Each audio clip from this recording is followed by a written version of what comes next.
네, 공화당 대선 후보 경선 주자인 론 디샌티스 플로리다 주지사가 어제 후보를 사퇴했습니다. 그러면서 도널드 트럼프 전 대통령 지지를 선언했습니다.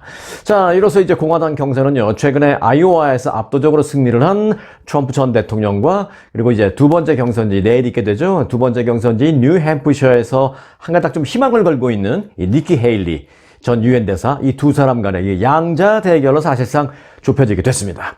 디샌티스 주지사는 어제 이 SNS를 통해서 나는 오늘 선거 운동을 중단한다 라면서 사퇴 결정을 공식적으로 발표했습니다. 디샌티스 주지사가 공화당의 두 번째 경선인 이제 내일 있게 될 뉴햄프셔주 이 프라이머리를 앞두고 전격 사퇴함에 따라서 이제 트럼프와 헤일리 양자 구도가 됐는데, 그렇게 된 뉴햄프셔주 내일 경선은 더욱 좀 치열해질 그런 전망으로 분석됩니다. 특히 이제 헤일리 전 대사가 뉴햄프셔주에서 트럼프 전 대통령에게 만에 하나 이제 승리를 하거나 아니면 뭐 지더라도 아주 선전을 하는 그런 판단이 내려질 경우에 공화당의 이제 대선 후보 자리를 조기에 거머쥐겠다라는 트럼프 전 대통령의 대선 전략에는 적지 않은 차질이 예상되고 또 치열한 공방전도 예상이 됩니다.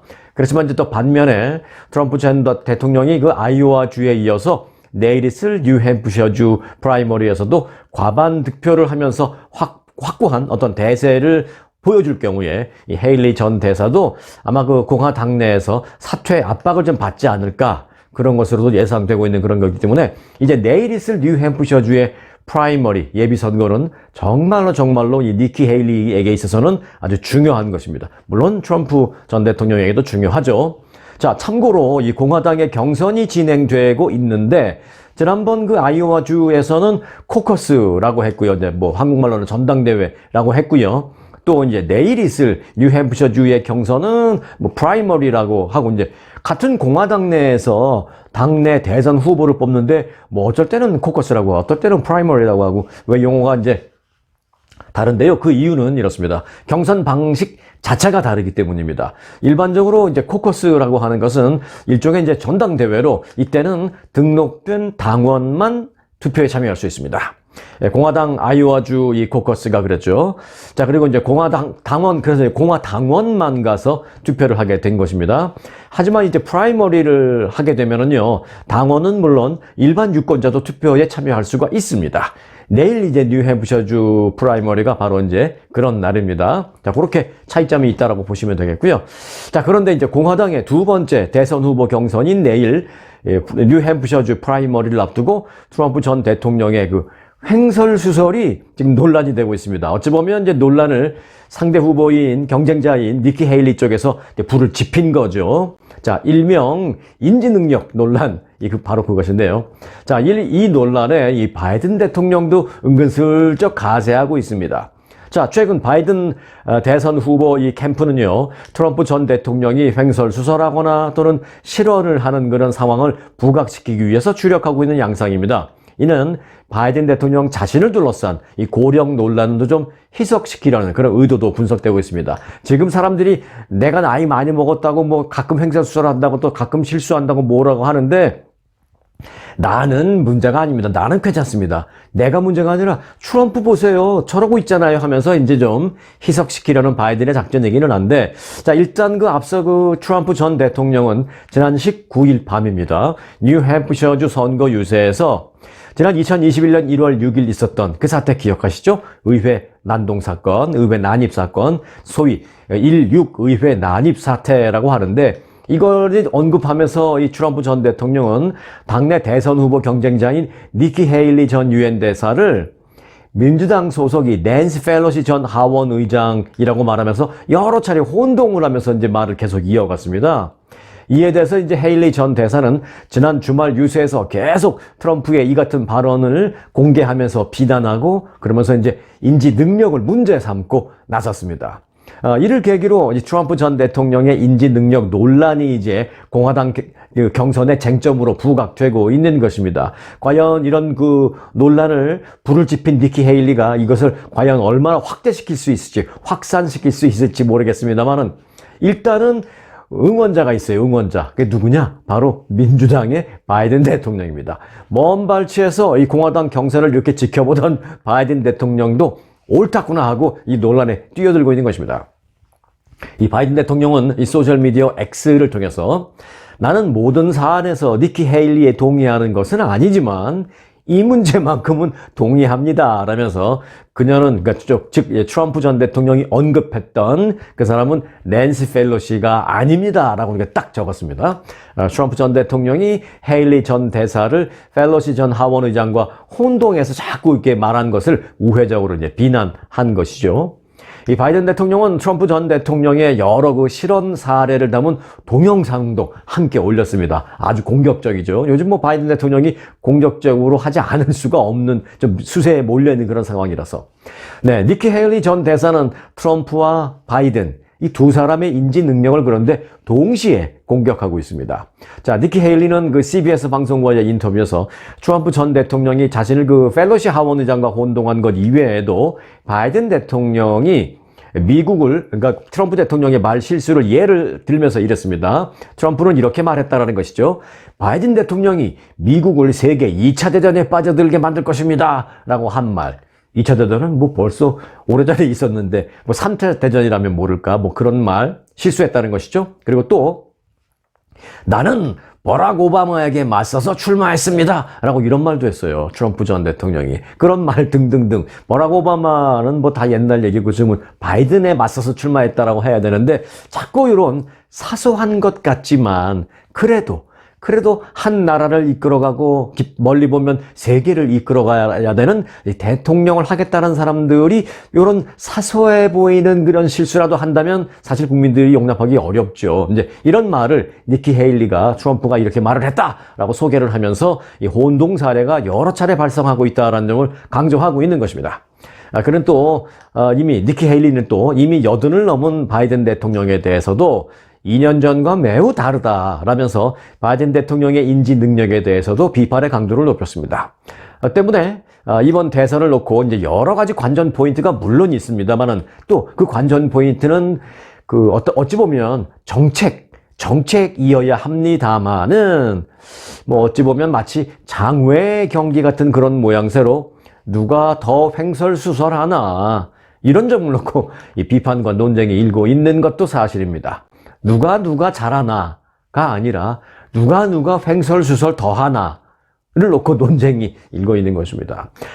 미국의 유명한 언어학자이자 논객이시죠. 노암 촘스키 교수. 이 노암 촘스키 교수님이 한 말이 갑자기 생각이 나네요. 네, 이렇게 말했었죠. 선거라는 것은 최선을 뽑는 것이 아니라 최악을 피하는 거다라는 그런 말을 했는데 참 안타까운 현실입니다. 또 그 말을 들으면 어느 정도 맞는 것 같기도 하고요. 네.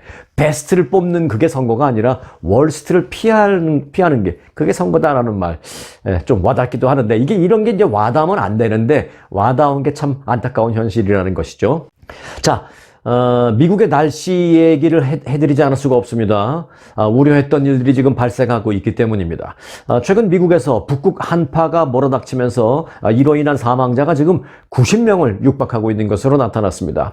CBS 방송은 자체 집계 결과 미국 전역에서 최근 한 주간 동안에 이 추위로 인한 사망자가 89명에 달하고 있다. 곧 90명에 될 것이다라는 그런 보도를 내보냈습니다. 추위로 인한 저체온증과 그리고 도로 결빙으로 인한 교통사고로 인한 사망 이런 것이 이제 가장 주된 요인으로 지목이 되었습니다. 주별로 본다면요, 이 테네시주 보건부는 날씨 관련 사망자가 19명이다 라고 발표를 했고, 오레곤주 당국도 16명이 이 날씨 탓에 사망했다라고 발표를 했습니다. 자, 그 밖에도 뭐 일리노이주, 펜실베니아주, 미시시피, 워싱턴주, 켄터키주, 위스콘신주, 뉴욕주, 뉴저지주 등지에서도 역시 사망 피해가 남았다라는 것입니다. 지난 금요일 미국 북동부와 중서부 일부 지역에 또 폭설이 내렸는데요. 그 이후에 또 주말 동안에 미국 전역에서 혹한이 계속 이어지면서 이 눈이 내린 상황에서 혹한이 이어지면 어떻게 해요? 눈이 얼어버리잖아요. 엄청난 피해를 입게 됩니다. 그래서 미 전역에서 지금 수천만 명이 폭설과 혹한으로 고통을 겪고 있다는 것입니다.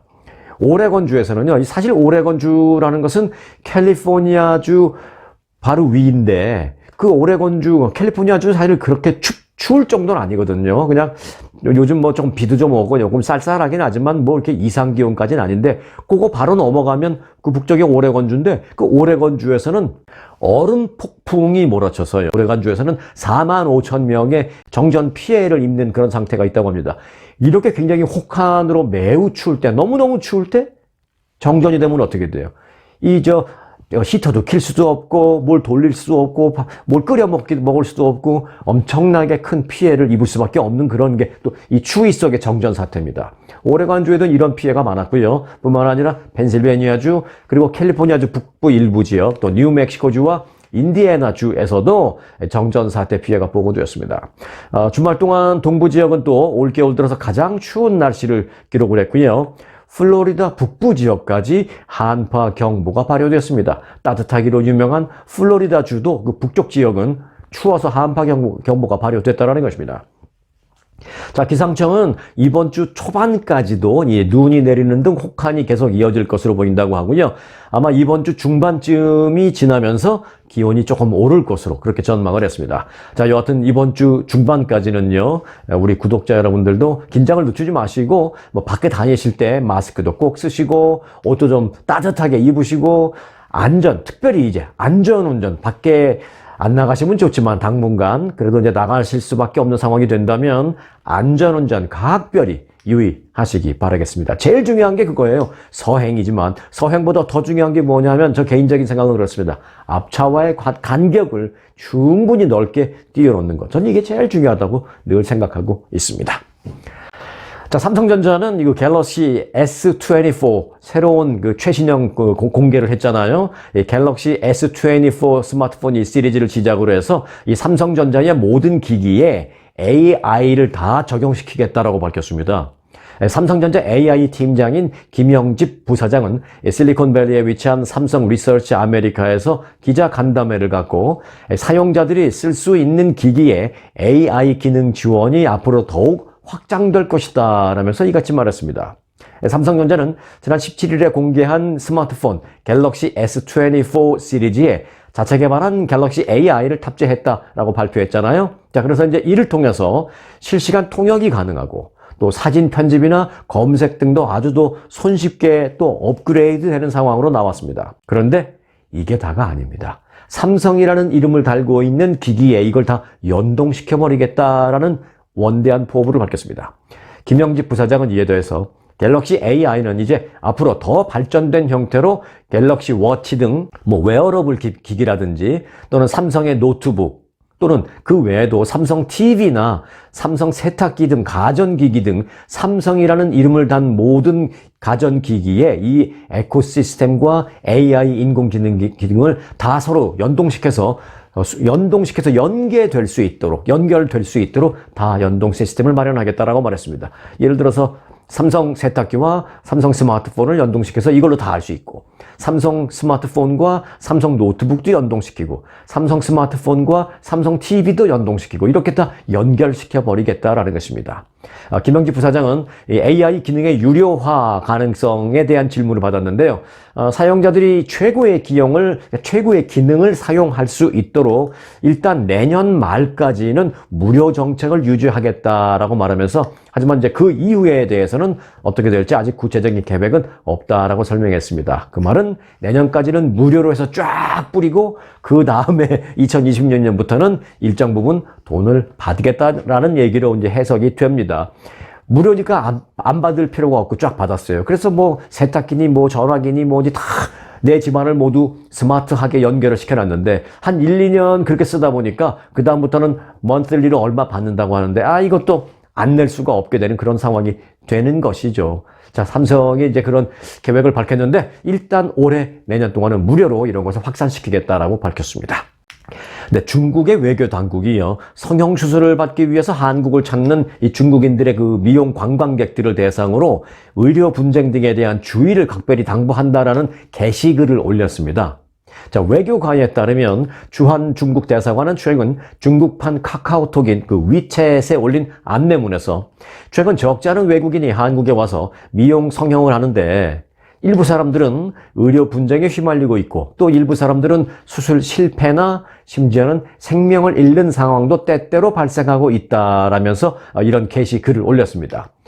중국 대사관은 맹목적으로 광고를 따르지만 말고 수술의 위험성과 후유증 등을 미리 잘 따져야 한다는 점도 알아두라라는 것도 공시했고요. 또 올바른 중개기관과 올바른 의료기관 그리고 제대로 된 전문의를 반드시 선택해야 된다라는 점도 기억하라라고 이제 주지를 시켰습니다. 그리고 또 만일 의료 분쟁이 발생하게 되면 한국 의료 분쟁 조정 중재원이 있으니까 거기서 중재를 받거나 또는 소송 등을 통해서 해결을 할 수도 있다라는 점을 미리 알고 있으라라고 설명을 했습니다. 누구한테요? 네. 성형수술 받으러 한국으로 가려고 하는 중국 사람들한테 그런 설명을 미리 한 것입니다. 또 수술 후에 외모가 너무 급격하게 바뀌어버리니까 아직 회복 단계에 있거나 이런 경우에 출입국 시에 수술 증명 자료를 소지해서 항공기 탑승이나 출입국 수속에 영향을 주지 않도록 해야 한다라고 당부했습니다. 이 얘기는 뭐냐? 말을 좀 굉장히 돌려서 이렇게 좀 완화했다고 표현할까요? 뭐 말을 좀 어렵게 했다고 표현할까요? 돌려서 했지만 이 얘기는 뭐냐면 한국에 들어올 때 갖고 온 여권에 있는 그 사진하고 수술을 다 받고 난 다음에 나가는 이 얼굴하고 너무 다르니까 이 출국구 관리 심사대에서 이 사람인지 구별이 안 될 정도로 성형수술에서 확 바뀌어버리니까 이게 문제가 된다는 것이죠. 그래서 이제 반드시 수술 증명서 같은 것을 갖고 출국을 하라는 것이죠. 병원에서 그걸 해줘요. 수술 증명서, before and after. 그러니까 before에는 이 얼굴이었어요. 그 얼굴은 이제 여권 사진과 일치가 하겠죠. 그리고 이제 병원에서 만든 그 증명서의 after에는 지금 현재 내 앞에 서 있는 얼굴이 되겠죠. 그 심사원 입장에서 봤을 땐 내 앞에 서 있는 이 사람. before 여권, after는 지금 이 사람. 이제 이걸 매치시킬 수 있는 증명서를 반드시 들고 다녀라. 이런 것까지도 중국 당국이 얘기하고 있는 것입니다. 얼마나 많이 중국 사람들이 한국에 와서 수술을 받으면 그런 얘기를 해주겠습니까? 자, 미용을 목적으로 한국을 방문하는 중국인들이 크게 늘면서 중국 외교 당국은 지난해부터 이런 안내문을 중국 사람들을 상대로 게시를 하고 있다라는 것입니다. 네, 바이든 대통령이 하마스에 억류된 인질 석방에 관해서 논의하기 위해서 이번 주에 이집트와 카타르의 중동 담당 백악관 참모를 파견할 예정입니다. 이 브렉 맥커트 백악관 국가안보조정관은 그 인질 석방에 대한 협상 진전을 시키기 위해서 오늘 28일 이집트와 카타르를 방문할 예정이라고 합니다. 카타르에서는 지금 아시안컵 축구대회가 열리고 있는데요. 네. 자, 여하튼 이들 두 나라, 이집트와 카타르라는 이들 두 나라는요, 지난해 이스라엘과 하마스 간의 그 전쟁이 발발한 이후에 양측의 협상을 중재해온 그런 국가들이라는 공통점이 있습니다. 자, 맥커크 조정관은 먼저 그 이집트 정보기관 수장인 아바스 카멜 국가정보국 국장과 회담을 한 뒤에 이어서 카타르에 가서 셰이크 무함마드 카타르 총리와도 만날 계획입니다. 그런 이번 두 나라 중동 방문 기간 동안에 인질 석방 문제를 중점적으로 논의할 예정이다라고 밝혔습니다. 자, 그런데 이제 이런 가운데 그 인질 석방을 정말 서둘러야 되겠다라고 생각이 그럴 만한 얘기가 많이 나왔습니다. 그 하마스의 가자 지구에 그 땅굴이 많이 있는 건 뭐 우리가 너무 잘 알고 있잖아요. 수도 없이 북한에 가서 땅굴 파줬다라는 거 아니에요. 그 엄청나게 많은 수백 킬로에 달하는 그 땅굴. 그런데 그 가자 지구 내 땅굴에 퍼진 치명적인 곰팡이가 지금 인질들의 생명에 새로운 위협이 되고 있다라는 주장이 나왔습니다. 익명을 요구한 이스라엘의 한 정부 담당자는 터널에 치료제가 없는, 즉 치료제 터널 안에 곰팡이가 많이 있는데 치료제는 없다라는 것이죠. 치료제가 없는 곰팡이가 터널에 너무 많이 있다라면서 이 하마스 조직원들의 경우는 그래도 어느 정도 면역력을 갖고 있지만 잘 먹으니까, 하지만 인질들의 경우에 면역력이 크게 약화된 상태이기 때문에 곰팡이로 인해서 병에 걸리고 상태가 급격히 악화될 가능성이 크다라고 주장했습니다. 이스라엘 인질 가족 모임의 의료팀 책임자인 하가이 레빈 박사는요, 실제로 이미 풀려난 인질 몇 명의 경우도 감염으로 인해서 장기간 항생제 치료를 받고 있다라면서 아직 풀려나지 못한 인질들의 경우에는 그 곰팡이로 인해서 생명이 위험할 수도 있는 상태다라고 말했습니다.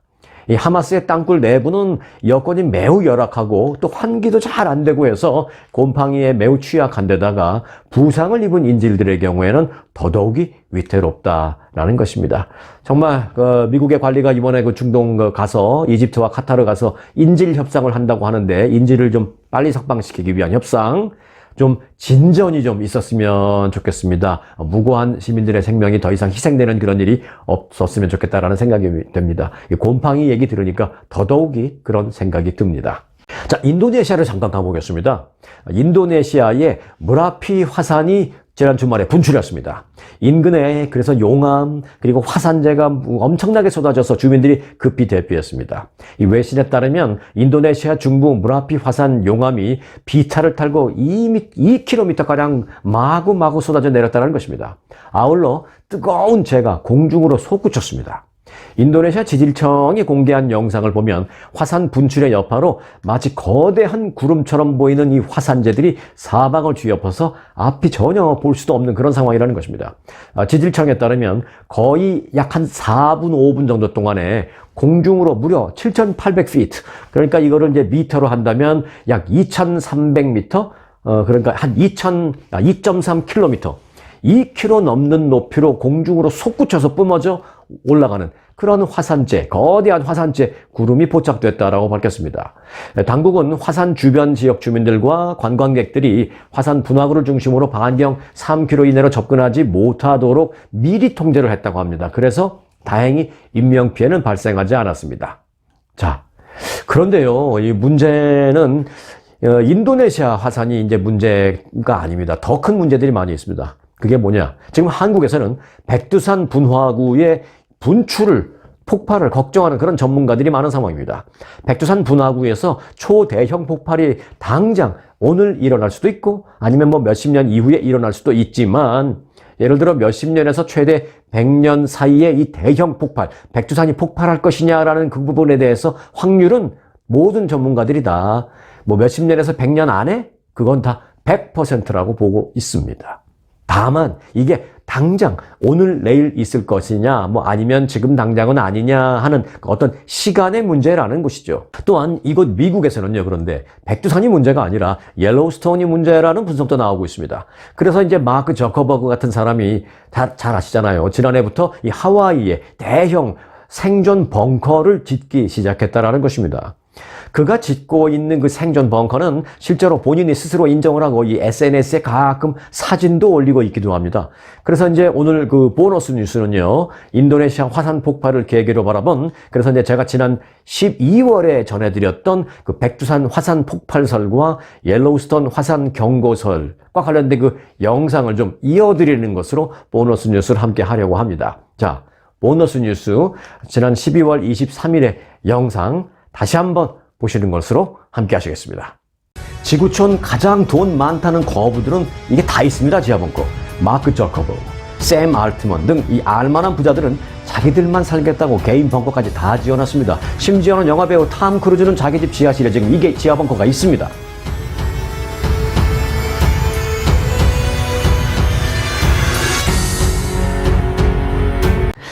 얼마 전부터요, 유튜브에서 이 단어를 검색하면 관련 영상이 수도 없이 올라오고 있는 게 있습니다. 바로 백두산 화산 폭발이라는 검색어입니다. 오늘 미리 말씀드립니다만은 백두산 화산에서 출발을 해서 미국의 옐로우스톤 폭발설까지 알아본 뒤에 이 같은 최악의 날, 소위 지구 최후의 날이라고 하는 날에 살아남을 수 있는 호화 벙커를 짓고 있는 미국 내 거부들의 얘기까지 가보도록 하겠습니다. 자, 먼저 백두산부터 바로 가봅니다. 자, 지금 백두산이 이제 1년 남짓 남은 2025년에 대규모로 분화한다라는 소위 2025년 분화설, 즉 2025년 백두산 대폭발설은 백두산 분화 100년 주기설에서부터 출발을 합니다.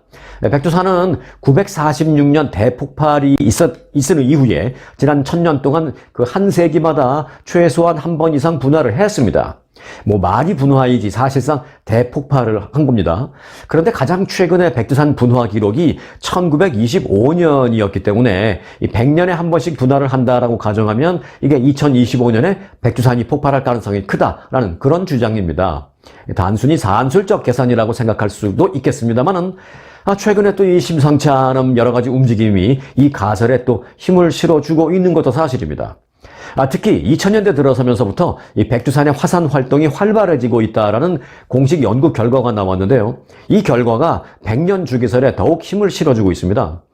이윤수 전 포항공대 환경과학부 교수에 따르면 지난 2006년 6월부터 2005년 12월까지 3년 반 동안 백두산 천지 내부 지하에서 발생한 그 화산성 지진이 무려 8,000회 이상 발생했다고 합니다. 가장 많을 때는 한 달에 250회 가까이 발생했다라고 합니다. 하루에도 여러 번 지진이 난 거죠. 화산성 지진. 규모가 무슨 커서 다 느끼고 그런 건 아니더라 하더라도. 자, 화산성 지진이 발생한다라는 것은요. 화산 속에 있는 그 마그마가 자꾸 위로 올라오면서 지층이 흔들리게 된다라는 점에서 주목되고 있는 것입니다. 또한 백두산 천지의 그 온천수의 온도도요. 최근 점검을 해보면 계측을 해보면 계속 올라가서 지금 섭씨 한 85도까지 올랐다고 합니다. 화산가스가 새어서 백두산 정상 인근의 그 나무들이 또 말라 죽기도 했습니다. 이런 거는 실제로 눈으로도 확인할 수 있는 그런 부분이죠. 온천수 온도가 오른다라는 것은 섭씨 1000도가 넘는 이 뜨거운 마그마가 지하에서 꿈틀거리면서 산 정상 쪽을 향해서 조금씩 올라오기 때문에 이 온천수가 점점 뜨거워지는 것입니다. 그래서 지금 한국에서는 백두산 폭발 100년 주기설이 급속도로 퍼지고 있는 것입니다. 이 화산재해 예측 연구소 그 연구 결과에 따르면 백두산이 화산 폭발 지수 7 규모로 분화하고 이때 북쪽에서 남쪽으로 부는 이 북동풍이 불 경우에 북한은 물론 남한도 전쟁 그 이상의 치명적인 피해를 입게 된다는 것입니다. 남한 전역에 화산재가 온통 쌓여서 모든 농작물이 다 타 죽게 되고 하늘의 햇빛을 전혀 볼 수 없을 정도, 또 낮에도 거의 밤이나 마찬가지의 상태가 되기는 작동을 멈추게 되는 피해가 현재 영년 주기설을 주시하고 있습니다.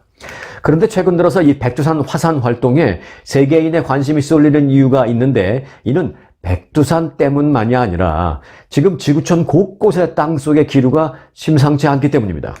최근 이 세계 곳곳에서 대규모 지진과 화산 분화가 잇따르고 있습니다. 화산 폭발의 대표적인 전조 증상이 바로 화산성 지진, 앞서 말씀드린 그것인데요. 지난해 1월 통가 해저 화산 폭발을 시작으로 해서 7월에는 화산이 폭발을 했습니다. 특히 이 일본의 사쿠라지마 화산은 그 연기가 5,000m까지, 5km죠. 그러니까 5,000m까지 수도 없이 끝도 없이 하늘로 올라가서 치솟았는데, 일본 기상 관측 사상 처음 있는 일이라고 합니다. 7.7, 또 11월에는 인도네시아에서 규모 5.6 지진이 발생해서 막대한 피해를 일으킨 바 있습니다. 이들은 지역과 연결된 소위 많이 들어보셨죠? 이 불의 고리, 소위 불의 고리입니다. 한국도 백두산의 폭발을 우려하는 이유 가운데 하나가 바로 이 최근 들어서 한국에서 지진이 자꾸 발생하고 있다는 점 때문입니다.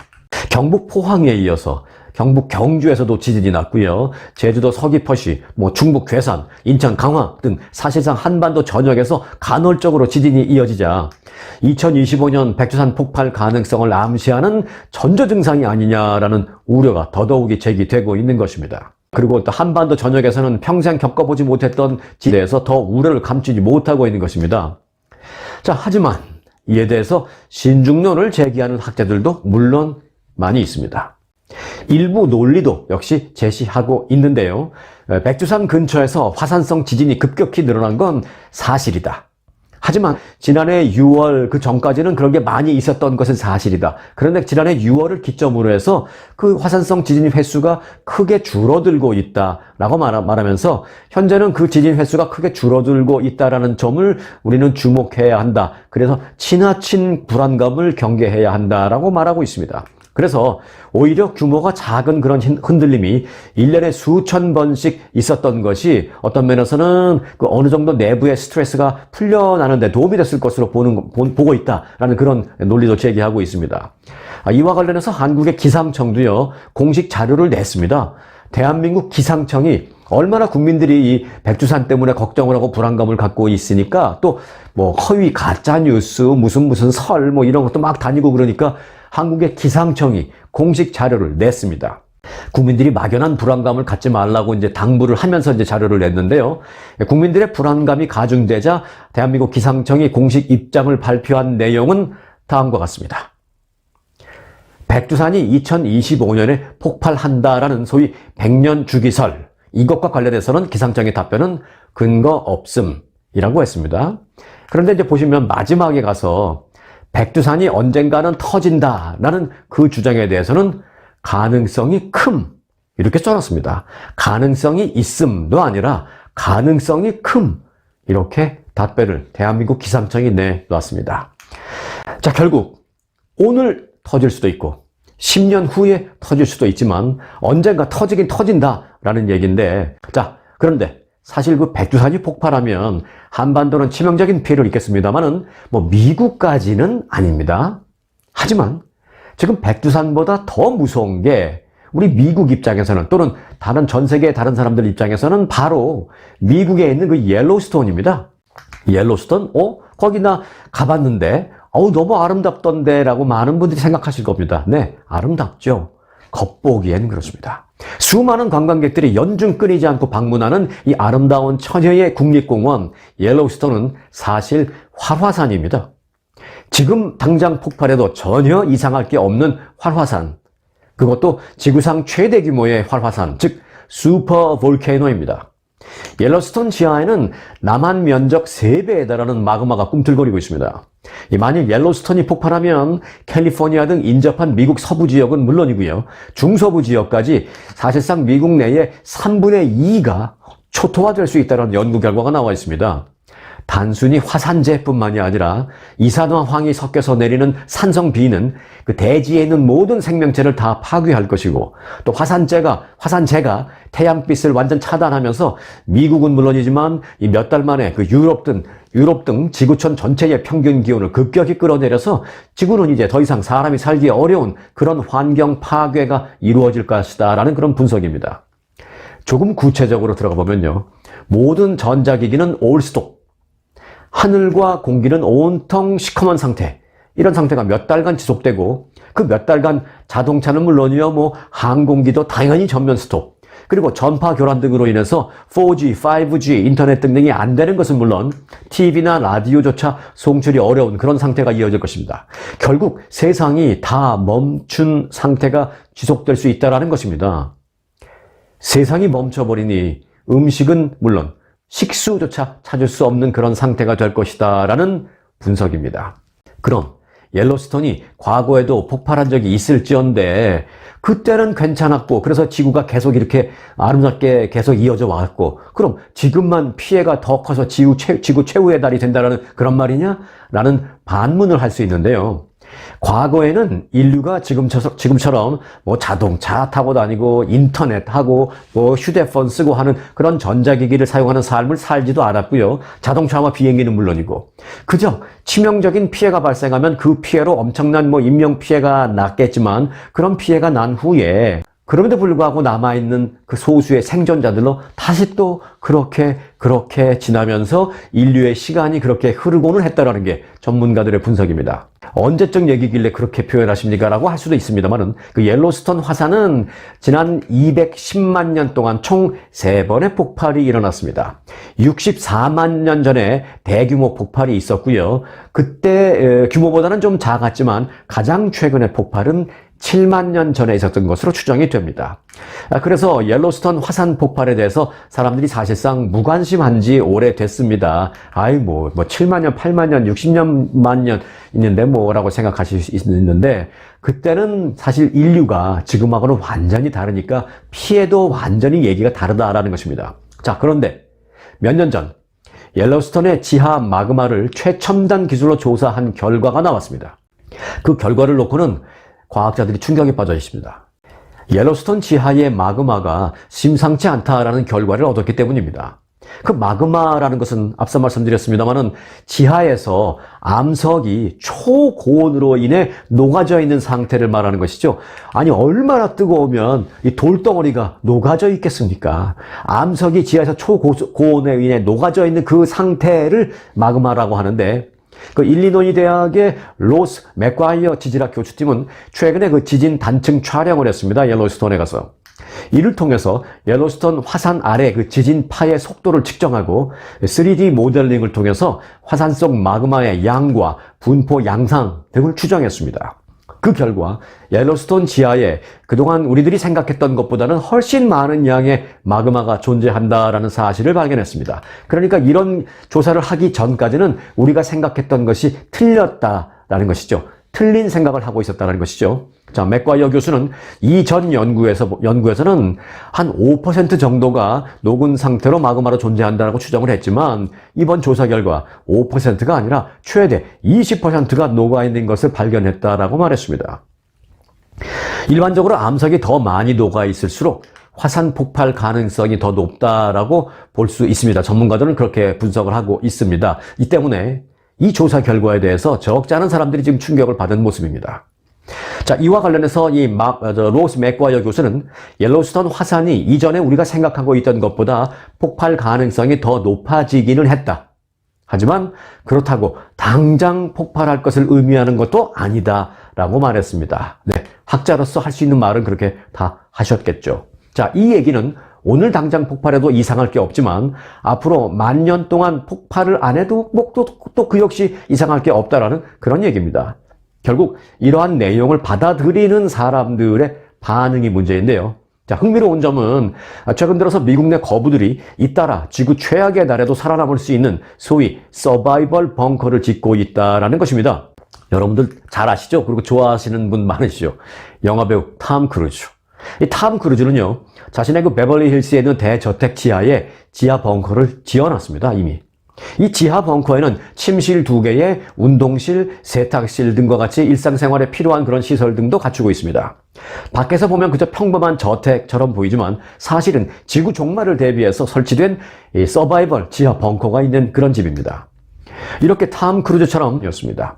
탐 크루즈는 자신의 집 지하에 이런 시설을 만들었지만 탐 크루즈보다도 훨씬 돈 많은 소위 실리콘밸리의 거부들은 아예 외딴 곳에 호화 생존 벙커를 따로 짓고 있습니다.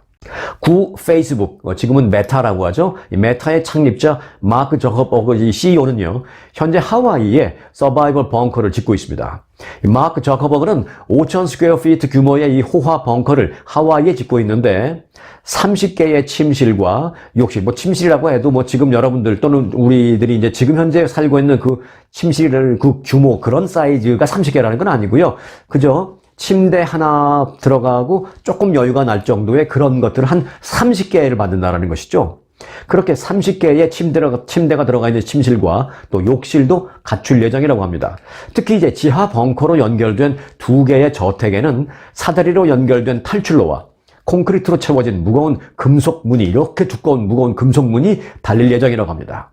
화산 폭발은 물론 핵 공격에도 버틸 수 있는 그런 지하 벙커를 짓는 것입니다. 버티는 정도가 아니라요, 그 이후 인류의 모든 것이 올스톱 될 것을 대비해서 그런 조건 속에서도 자신들은 생존할 수 있는 모든 걸 거기에 다 설치해 놓는 것입니다.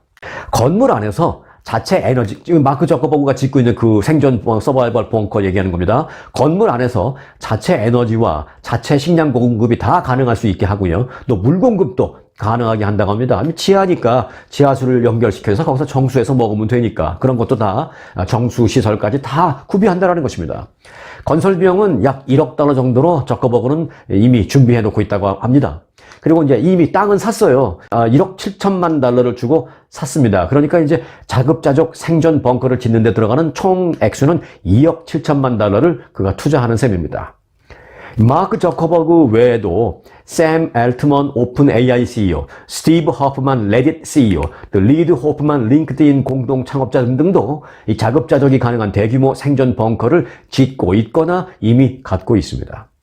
샘 알트먼 CEO는 이 벙커 안에 무기와 무슨 방독면, 심지어 의료시설과 약품까지도 배치해 두고 있는 것으로 알려졌습니다. 또 링크드인의 호프만 창업자는 실리콘밸리 억만장자의 절반 이상이 이 같은 서바이벌 지하 벙커를 갖고 있는 것으로 나는 알고 있다라고 밝혔습니다. 실제로 미국에서는요, 몇 년 전부터 이런 서바이벌 벙커를 건설해 주거나 아니면 자신들이 특정 지역에 이미 건설해 놓은 그 벙커를 판매하는 그런 회사도 생겨났습니다. 대표적인 회사가 바로 비보스라는 회사인데요. 이 회사는 80명이 생존 가능한 벙커는 1인당 35,000불. 제가 그 회사를 여러분들에게 뭐 홍보해 드리는 건 아니에요. 이게 사실이고 팩트이기 때문에 팩트다라는 말씀을 드리기 위해서 정확한 액수까지 말씀드리는 것입니다. 80명이 같이 생존 가능한 벙커는 1인당 35,000불. 24명, 그보다는 조금 프라이빗한 거죠. 24명이 좀 더 쾌적하게 생존할 수 있는 벙커는 이보다 좀 비싸게 1인당 55,000불에 판매하고 있습니다, 지금도. 내부는 각자 침실을 비롯해서 대형 키친 시설, 다이닝 에어리아, 휴게실 등 이 호텔 뺨치게 꾸며놨습니다. 그렇다면 우리는 이들처럼 천문학적인 재산을 갖고 있지 못하니 서바이벌 벙커를 따로 지을 수도 없고, 그러면 우리는 뭘 할 수 있을까요? 아무것도 안 할 수는 없잖아요. 그렇다고 또 너무 불안감을 가질 필요는 없지만, 불안감을 갖지 않기 위해서 최소한의 어떤 것은 하는 것도 저는 나쁘지 않다고 생각합니다. 물론 지금까지 말씀드렸던 그 백두산이든 뭐 옐로우스톤이든 이와 관련해서 막연한 불안감을 가질 필요는 절대 없습니다만은, 이 벙커를 짓지는 못해도 최소한의 어떤 생존백 하나 정도는 집집마다 만들어 놓고 있는 것, 저는 이거 절대로 나쁘지 않을 것 같다라는 생각이 듭니다. 한국과 미국 정부에서 이 권고하는 생존을 위한 비상용품 백의 목록은 대충 다음과 같습니다. 자, 우선 생존에 있어서 가장 중요한 생수, 그리고 통조림이나 고칼로리 에너지바, 또 포만감이 높은 건빵 등의 비상식량, 체온 유지를 위한 담요와 핫팩, 겉옷, 두툼한 겉옷, 또 우비, 그리고 비상의류 및 속옷, 편안한 신발, 응급약품, 구급용품, 화장지, 수건, 마스크, 통신을 위한 휴대용 라디오, 또 배터리, 나침판, 또 전기가 끊길 것을 대비해서 양초, 성냥, 라이터, 또 손전등, 플래시라이트, 손전등이나 나이프, 앞서 말씀드린 그런 약간의 그 먹는 것들, 통조게 되면은 다른 걸 사다 놓고 비치해 놓고 이거는 이제 먹고 말씀을 일일이 더 있는데 뭐 더 말씀드리기 힘든데, 뭐 비싼 것들은 아니겠습니다만은 이걸 다 어디 가서 사 한꺼번에 라고 하실 수 있는데요. 네, 이런 걸 가방 하나에 다 넣어서 팝니다. 네, 팝니다. 간단히 그 아마존에만 들어가 봐도요, 뭐 30-40불 정도면 기본적인 것을 살 수 있습니다.